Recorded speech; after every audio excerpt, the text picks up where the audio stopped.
Channel को subscribe कर लीजिए और आप हमारे वीडियो को लाइक शेयर ज़रूर करें। टीवी सीरियल उड़ने की आशा के आने वाले एपिसोड में आप देखेंगे कि तेजस अपना प्यार रोशनी से कन्फेस करता है। तेजस कहता है कि रोशनी, तुमने मुझे छोड़ दिया था तो मैं बहुत इनकम्प्लीट फील कर रहा था। रोशनी दरवाजे के पीछे छुपती है, तेजस का कन्फेशन सुनती है जो वो फोटो से कर रहा होता है। क्रिश कंसोल करने की कोशिश करता है तेजस को। तेजस बहुत ज़्यादा टूटा हुआ नज़र आता है। वो हर किसी के सामने रोता और एक्सप्रेस करता है अपनी फीलिंग्स रोशनी के लिए। सचिन डाउट करता है तेजस की कंडीशन के लिए और वो यहाँ पर उसे कन्फ्रंट करने जाता है, लेकिन सयाली उसे रोक लेती है। थोड़े टाइम के बाद वो घर से चला जाता है। सचिन और सयाली भी उसके पीछे जाते हैं। वो लोग रोशनी के यहाँ पर ढूंढने के लिए निकलते हैं और उसकी माँ के सामने आ जाते हैं। वो ब्लेम करती है सयाली को उसके घर में आकर के उसे पकड़ने के लिए, लेकिन उसकी माँ उसे डांटती है और ब्लेम करती है सयाली को सब चीज़ के लिए। वो पॉइंट आउट करती है तेजस उसे कितना प्यार करता था, लेकिन फिर भी उसके लिए ऐसा क्या हो गया कि ये दोनों का रिश्ता इतना ज़्यादा जोखिम में पड़ गया। ज़रूर ये सब सयाली की वजह से हुई है। रोशनी की माँ कहती है कि तुम प्लीज़ छोड़कर चले जाओ यहाँ से, और वो कहती है कि तेजस तुम यहाँ से निकल जाओ, मैं क्रिश का ख्याल रख सकती हूँ। लेकिन रोशनी यहाँ पर अपने आप को सेल्फ रिस्पेक्ट के लिए और ज़्यादा ह्यूमिलेट नहीं करवाएगी।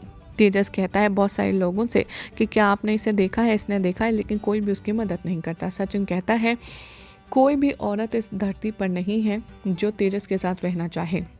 सचिन अपने भाई को एडवाइस करता है। वो कहता है कि तू एक काम कर, तू ना किसी बाबा जी के पास जा और उनके साथ वैसी ही ज़िंदगी बिताना शुरू कर। सयाली उसे रोकती है और कहती है कि तुम दोनों चुपचाप बैठोगे या नहीं। यहाँ पर घर आने के बाद तेजस रोता है अपनी माँ से रोशनी के बारे में, और वो पूरी तरीके से बिखरा हुआ टूटा हुआ नज़र आता है। सचिन कंप्लेन करता है कि हमें फालतू में उस लड़की को ढूंढना पड़ेगा। तभी अचानक से रोशनी घर के बाहर आ जाती है। तेजस बहुत ज़्यादा खुश हो जाता है। रोशनी कन्विंस करती है कि मैं कहीं नहीं गई थी, वरना मैं क्यों आती वापस, लेकिन मेरी कोई इंटेंशन ऐसी नहीं थी कि मैं तुम्हें हर्ट करूं। वो तेजस को माफ़ कर देती है। सचिन कहता है क्या बात है, दोनों हस्बैंड और वाइफ भगोड़े हैं, घर से भाग जाते हैं। रोशनी इरिटेट फील करती है सचिन के दोबारा इंटरफेयर करने से। रिया आती है, सपोर्ट करती है, लेकिन सचिन उसे रोक देता है। वो कहता है कि अरे नहीं नहीं नहीं, पर्सनल लाइफ है, तू इंटरफेयर मत कर। आकाश गुस्सा हो जाता है अपने भाई के एरोगेंट बिहेवियर पर उसकी बीवी के लिए। रोशनी समझ जाती है अपनी मिस्टेक, माफ़ी मांगती है अपने फादर इन लॉ से। वो माफ़ी मांगती है और अपने रूम में जाती है। सचिन को डर है कि एक दिन ये लड़की बहुत बड़ा धोखा देगी। वो कहती है यहाँ पर कि ऐसा कुछ नहीं होने वाला सयाली। सचिन कहता है कि तू देखना, ये लड़की एक बार फिर से हमारे पूरे घर को सबक सिखाएगी।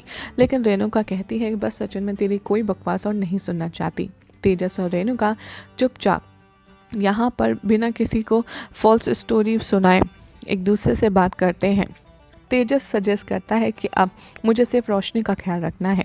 ये सारी बातें सुनकर के वो अपने रूम में आ जाता है, रोशनी के पैर छूता है और उसे माफ़ी मांगता है। वो अपना दिल खोलकर अपना प्यार इजहार करता है और वो कहता है कि मैं तुमको नहीं खो सकता, मैं तुम्हें अब और हर्ट नहीं करूँगा। रोशनी यहाँ पर समझ जाती है अपनी मिस्टेक और वो कहती है कि मैं भी यहाँ पर गुस्से में गई थी, लेकिन मैं जानती हूँ कि तुम मेरी कितनी परवाह करते हो, अब मैं दोबारा ऐसा नहीं करूँगी। ये बात सुनकर के फाइनली इन दोनों के बीच की जो इक्वेशन है वो सॉर्ट आउट हो जाती है, जिसके बाद अब देखना होगा काफ़ी ज़्यादा एंटरटेनिंग एंड इंटरेस्टिंग कि आखिर कैसे शो की कहानी आगे बढ़ती है, क्योंकि ये वाला मैटर भी सॉल्व हो गया। तो आगे अब क्या होगा, एनी गेसेस गाइस कमेंट कीजिए। चैनल को सब्सक्राइब करें और फेसबुक पर फॉलो कीजिए।